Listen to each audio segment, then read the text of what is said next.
নমস্কার, সনাতন ধর্মকথা চ্যানেলে আপনাদের সবাইকে স্বাগত। আজ রামায়ণের সুন্দরকাণ্ডের ১৩তম পর্ব শুরু করব। ৩৩ কোটি দেবদেবী, ব্রহ্মা বিষ্ণু মহেশ্বর, সর্বকালের সর্বসৃষ্টি, পিতা মাতা গুরু সবাইকে প্রণাম জানিয়ে এই পাঠ শুরু করছি। রামচন্দ্র তার সকল বানর সেনাদের নিয়ে সমুদ্রের কাছে পৌঁছে গেলেন এবং কিভাবে সমুদ্র পার করা যায় সেই বিষয়ে চিন্তা করতে লাগলেন। তারপর প্রথমে তিনি মাথা নত করে সমুদ্রকে প্রণাম করলেন। সমুদ্রের ধারে কুশ বিছিয়ে বসলেন। এদিকে যখন বিভীষণ প্রভুর কাছে এসেছিলেন, তখনই রাবণ সাথে সাথে তার পিছনে চর পাঠিয়েছিল। সে মায়া বলে বানর শরীর ধারণ করে সব কিছু দেখল এবং মনে মনে প্রভুর গুণ ও শরণাগতের প্রতি তার অসীম অনুরাগের প্রশংসা করতে লাগল। তারপর সে প্রকাশ্যভাবেও সপ্রেমে শ্রীরামের স্বভাবে প্রশংসা করতে লাগল। সে তার নিজের মায়া শরীরের ছদ্মবেশের কথা ভুলে গেল। তখন বানরেরা বুঝতে পারল যে এ শত্রুর চর এবং তাকে বেঁধে সুগ্রীবের কাছে নিয়ে এলো। সুগ্রীব বললেন, হে বানরগণ, শোনো, এই রাক্ষসদের অঙ্গহীন করে পাঠিয়ে দাও। সুগ্রীবের কথা শুনে সকল বানরেরা দৌড়ে এলো। গুপ্তচরকে বেঁধে ছাউনির চারিদিকে ঘুরিয়ে আনলো। তারপর নানাভাবে বানরেরা তাকে প্রহার করতে লাগলো। সেই রাবণের চর অসহায় হয়ে চিৎকার করতে লাগলো, তবুও বানরেরা তাকে ছাড়ল না। তখন সেই গুপ্তচর চেঁচিয়ে বলল, যে আমার নাক কান কাটবে তার উপরে কৌশলাধীশ শ্রীরামচন্দ্রের দিব্যি লাগবে। এ কথা শুনে লক্ষ্মণ সকলকে কাছে ডাকলেন। তার বড় দয়া হলো। তারপর হেসে সেই দূত রাক্ষসকে তৎক্ষণাৎ ছেড়ে দিলেন এবং বললেন, রাবণের হাতে এই চিঠি দিও এবং বলো, হে কুলঘাতক, লক্ষ্মণের এই বাণী পড়ো। আবার ওই মূর্খকে মুখেও আমার উদার বা কৃপাপূর্ণ সংবাদ বলো যে সীতাকে ফিরিয়ে দাও এবং তার শ্রীরামের সাথে দেখা করো, নয়তো তোমার মৃত্যু আসন্ন।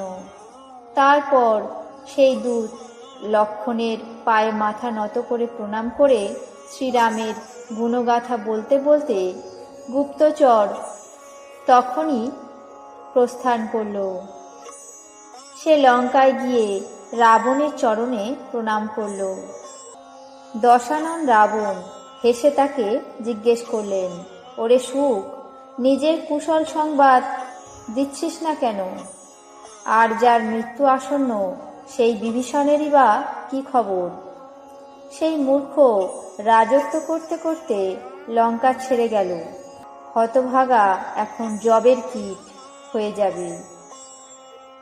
যবের সাথে যেমন যবের কীটও গুঁড়ো হয়ে যায়, সেই রকমই নরবানরের সাথে সেও মারা যাবে। তারপর ভাল্লুক আর বানর সৈন্যের সংবাদ দাও, যারা করাল কাল দ্বারা প্রেরিত হয়ে এখানে এসেছিল। আর কোমলচিত্ত বেচারা সমুদ্র, যাদের জীবনের রক্ষক হয়ে গেল, অর্থাৎ বানর ও রাক্ষসদের মধ্যে যদি সমুদ্র না থাকত, তবে এতদিনে রাক্ষসীরা বানরদের মেরে খেয়ে ফেলত। তারপর সেই তপস্বীদের কথা বলো, যারা মনের মধ্যে আমার ত্রাসে সর্বদা ভীত হয়ে রয়েছে। ওদের সঙ্গে কি তোর দেখা হয়েছিল, নাকি আমার সুযশের কথা কানে শুনেই তারা ফিরে গেল? শত্রু সৈন্যের তেজ ও বলের কথা বলছিস না কেন? তোর মন এত চঞ্চল কেন দেখাচ্ছে? রাবণের কথা শুনে গুপ্তচর বলল, হে নাথ, আপনি দয়া করে যেমন জিজ্ঞাসা করছেন তেমনি আমার কথাও রাগ না করে শুনুন আর বিশ্বাস করুন। আপনার ছোট ভাই শ্রীরামচন্দ্রের সঙ্গে সাক্ষাৎ করলেন। তখন দেখা হতেই রাম তাকে রাজতিলক পরিয়ে দিলেন। আমি রাবণের চর এ কথা কানে শুনেই বানরেরা আমাকে বেঁধে খুব কষ্ট দিয়েছে। এমনকি আমার নাক কান পর্যন্ত কাটতে উঠেছিল। রামের দিব্যি দেওয়ার পর তারা আমাকে ছেড়ে দেয়। হে নাথ, আপনি শ্রীরামের বানর সেনাদের কথা জিজ্ঞাসা করলেন। আমি তো শতকোটি মুখেও বর্ণনা করতে পারবো না। নানা রঙের ভাল্লুক আর বানর সেনা সেখানে রয়েছে। তাদের বিকট মুখ, বিশাল শরীর আর ভয়ঙ্কর সব চেহারা। যে লঙ্কা জ্বালিয়েছিল সে আপনার ছেলে অক্ষয় কুমারকে মেরেছিল, তার শক্তি তো বরং অন্য বানরদের চেয়ে কম। অনেক নামধারী, বড়ই কঠোর এবং ভয়ঙ্কর যোদ্ধারা সব রয়েছে। তাদের শরীরে অসংখ্য হাতির বল, আর তারা অতি বিশাল তেজি। দ্বিবিদ, ময়ন্দ, নীল, নল, অঙ্গদ, বদ, বিকটাশ্ব, দধিমুখ, কেশরী, নিষট, শট আর জাম্ববান, এরা সব এক একটি বলের ভাণ্ডার। এই সব বানর শক্তিতে সুগ্রীবের সমান এবং এদের মতো একটি দুটি নয়, কোটি কোটি আছে।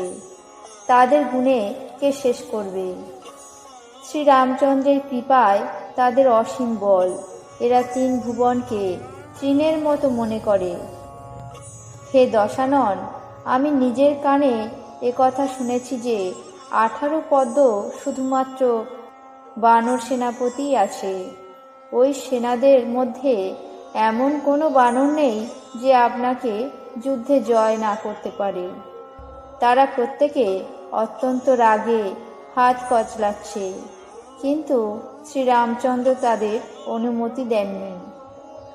আমরা মাছ আর সাপ ইত্যাদির সাথে সমুদ্রকে শুকিয়ে ফেলব, নয়তো বড় বড় পাহাড় পর্বত দিয়ে সমুদ্রকে ভরাট করে দেব, আর রাবণকে পিষে গুঁড়িয়ে ধুলো বানিয়ে দেব। বানরেরা এই রকম কথা বলছে। তারা স্বভাবে নির্ভয়, এমন তর্জন গর্জন করছে মনে হচ্ছে যেন তারা লঙ্কাকে গ্রাস করে নেবে।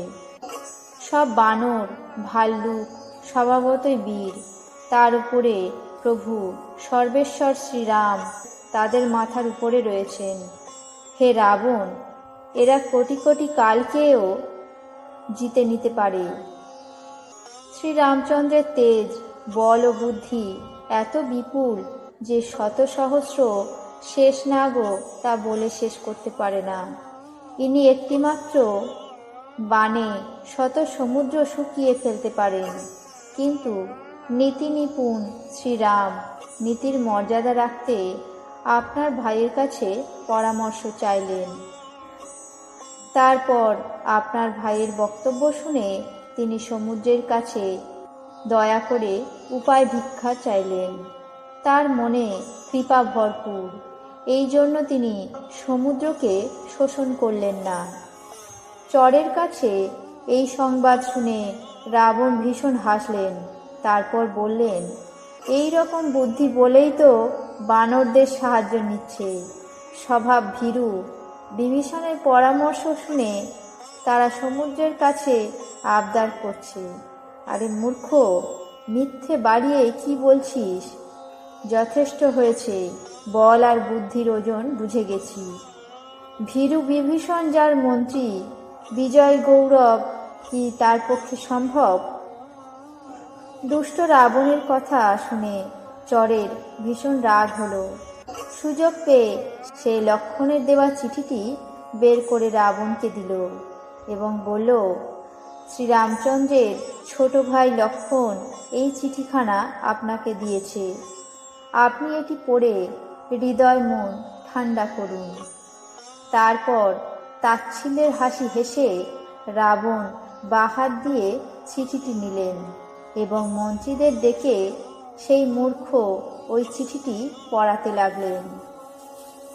আজ রামায়ণের সুন্দরকাণ্ডের 13তম পর্ব এখানেই শেষ করছি। বাকি অংশ আগামী পর্বে পাঠ করে শোনাব। আপনাদের কেমন লাগছে তা অবশ্যই কমেন্ট বক্সে জানাবেন। চ্যানেলটিকে সাবস্ক্রাইব করবেন, লাইক করবেন, শেয়ার করবেন। ধন্যবাদ।